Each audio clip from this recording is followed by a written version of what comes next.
Hello అండి. This is Ravikiran Garlapati from Kiran and associates.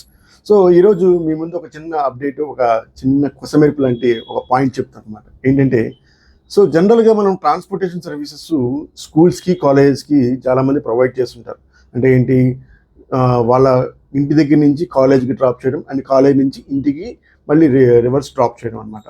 So ఇలాంటి services కనుక ప్రొవైడ్ చేస్తే కంపల్సరీ జిఎస్టీ అనేది ట్యాక్సిబుల్ అవుతుందండి, లెవీ అవుతుంది. సో దీని నుంచి ఎలా తప్పించుకోవాలని చెప్పి నా క్లయింట్ ఒకళ్ళు రీసెంట్గా వచ్చి నన్ను ఒక క్వరీ అడిగారు అనమాట.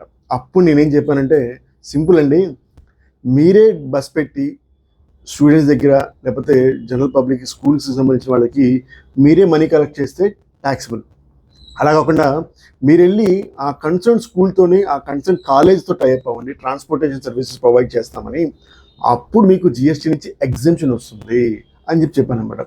వాళ్ళకి ఈ పాయింట్ నచ్చి వెంటనే స్కూల్కి వెళ్ళిపోయి స్కూల్తో టైప్ అయిపోయారు అనమాట ట్రాన్స్పోర్టేషన్ సర్వీసెస్కి. సో ఇలాంటి మరిన్ని చిట్కాలు కావాలి, మరిన్ని సర్వీసెస్ కావాలంటే నన్ను కాంటాక్ట్ చేయండి. అండ్ అలాగే మీకు next A type of video కావాలో కూడా మీరు కామెంట్లో స్పెసిఫిక్గా మెన్షన్ చేస్తే ఆ టైప్ ఆఫ్ వీడియో నెక్స్ట్ మీకు ఉంటుంది అనమాట.